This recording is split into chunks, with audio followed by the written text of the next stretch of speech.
Ay magandang umaga po. Ito po si Ma'am Shiko. So nandito po tayo ngayon sa May Onyx. At ito po ay massive clearing. Putik talaga. Ayan, so ang po talaga rito. So bali, doon po pa kami sa kahabaan ng bukana ng Onyx. Doon po kami kanina. Doon kami nag-umpisa hanggang sa nakarating na po kami dito. Ay, sorry po. So yung pinatatanggol po yung mga yung mga kalat na yan. Ayun. Sa barangay ba ho kayo? Sa barangay kayo? Ano yung kasi? Ay, hindi po ako sa sir. Saan ka ba? Wala bang barangay dito na katulad. Ayun, sa lahat po kasi yung mga nakahambalang nasa gitna pa, oh. Babagin mo nga yung barangay. Yung mga yan. Sana hindi ganyan na nakagitna yung mga basura na yan. Kung basura man po, sana hindi ginigitna. Kasi lahat tapos dito sa may bangketa. Naka-extend na, nasa karsada pa talaga. Ang dami-dami, oh. Grabe. Ayun, oh. So kasi talagang pagmumula ng baha ito, tsaka napakaputik. Talagang hindi magandang hindi maganda sa mata. Tsaka talagang istorbo talaga. Kasi yung dadaanan kaysa dalawang two-way yung dadaanan, nagiging one-way na lang, nagiging isa lang yung dadaanan dahil nga sa dami ng obstruction. Lahat na lang dito nakakalat. Ayun. Ito po yata junk shop. Ayan, pero nag-extend sila ng ng kanilang mga kalat doon sa bangketa na talagang bawal.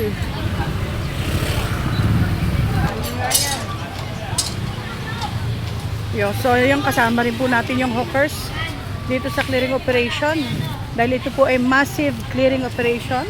Ang hawkers po sa pamumuno po ni Sir Rafi Alejandro. Nakita niyo po napakakalat, oh.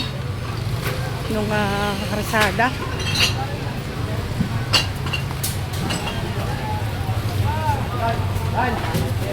Ayun, so inahakot na po yung mga nakahambalang dito sa gitna ng karsada. Gandun po, ang daming kalat, grabe. Arboy! Ayan, bago lumipat po kami dito sa may kabila, doon po kami nanggaling sa isang karsada. Lumipat po kami rito. Kasi talaga naglilibot si Engineer Bolanon sa clearing operation. Ulit-ulit na lang tayo dito, kagawa. Ha? Ganito gawin mo. Di ba mayroon naman tayong ordinansa? Yes. I-platter nyo, tapos ano para Opo. pwede? Construction. Kasi ang gusto namin sabihin, ilang taon na yan? Taon na binibilang. Last year po, kasi natenga po yung Correct. pagpapagawa, in-stop po nila. Ngayon po, continuous na po nila. Kaya yung mga ibang gamit po namin sa barangay, dyan na po namin nilagay. Kasi Gawin nyo ng paraan. Kanto-kanto eh. Sige, sir. Nagko-constrict tayo dyan ng traffic dahil dyan sa mga espasyo para doon sa intersection na yan. Ha? So pagbalik namin by next week, sabi naman ng engineer, wala na yan dyan. Sige, sir. Sana po, gano'n na kagawan. Thank you. Ayan, so kinausap po yung kagawa dito ni Engineer Bolanon para kasi talaga namang doon sa lugar na yon sa may intersection talaga namang medyo hindi maganda dahil talagang pagmumula ng traffic doon. Bali doon maiipon yung mga hindi makaraan na sasakyan. Wala yata lilik. Ayun. Yung mga bato doon. Tinan mo. Paano mo nga? Right! Yung District 5 to di ba? Onyx Street. Ayun nakita ko yung mga bato doon,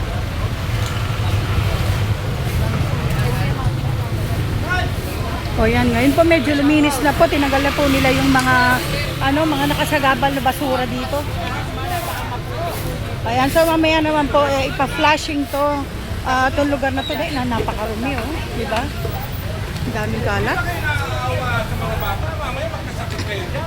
Hindi yan namin. Hindi nyo ba nililinis yan? Ano ba Hindi yan namin. Para tayo dito walang gobyerno eh. Ano ba yan? Ay, napakarumi nga naman ng lugar. Oo, dahan-dahan Puro sir. basura. Tindahan. Maglinis kayo. Napakadumi naman po talaga dito sa lugar na to, sa may Onyx. Ayan, kaya po nagagalit si, si Engineer Bolanon. Kasi talagang hindi tama, tsaka po pagmumula ng sakit. Nagkalito. Mag-apply ako sa Manila Water. Anong gagawin? Para Ren! Ren! Ren! Pre! Ay, meron pa ditong rep na malaki. Ayun, no? Chiller. Yung mga bato-bato, pinapapo ako na dito.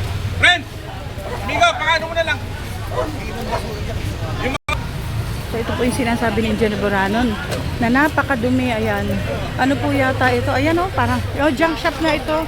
Kaya lang nga naka-extend ng lahat doon sa kalsada. Pati yung bangketa na nasakop na.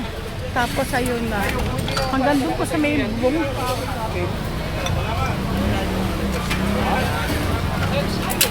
Ayun, so dito rin po may mga junk shop. Ay, sir.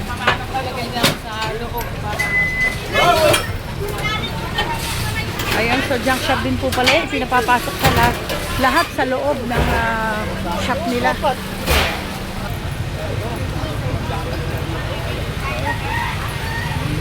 Ayan, so tuloy-tuloy po tayo. Dito pa rin po tayo sa may Onyx. Ayan. Oh, hakutin mo na ha? Hakutin mo na. Anong bukas? Walang bukas. Wala tayong bukas. Tulungan na lang namin kayo ipasok. Ipasok nyo na nga ito. Tulungan na magpasok dito. At huwag niyang ibabalik ha.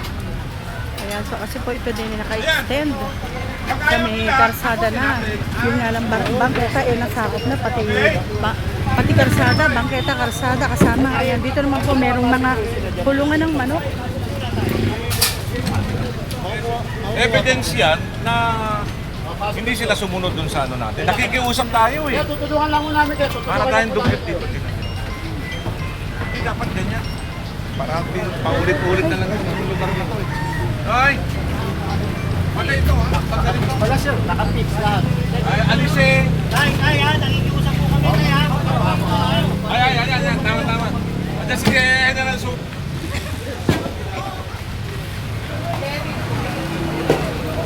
Ito naman po baka istante.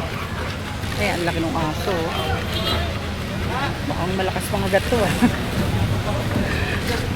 Wala tayo magkakaw. Kasi sa amin na lang to. Ano? Sa amin na lang to.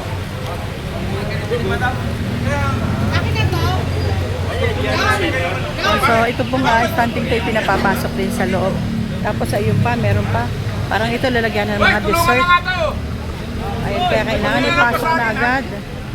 Sir, nakikiusap po kami ha. Huwag na po dito sa kanya. Sir, huwag na po dito. Nasa kayo na yan.